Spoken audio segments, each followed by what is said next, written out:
Und vorher steht die Kräuterhexe und schimpft. Du hast wirklich nur Dummheiten im Kopf.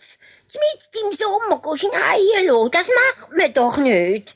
Jetzt suchst du mir aber schnell den Kessel voll, dass ich auch meine Wundersalbe mache.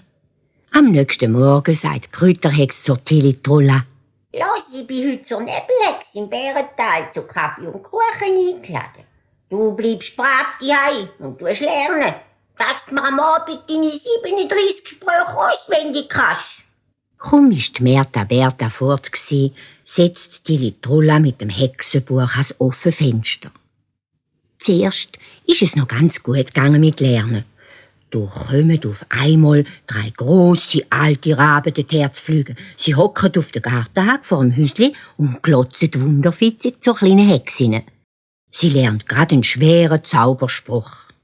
Hirundel, Hirandel, Hirondel, 7erlei Katzenhaar, schöne Kräuternünerlei, Bärenlauch und Spinnenbein. Weiter ist Tilly-Trulla nicht gekommen. Die Raben haben nämlich immer dazwischen gekrächzt.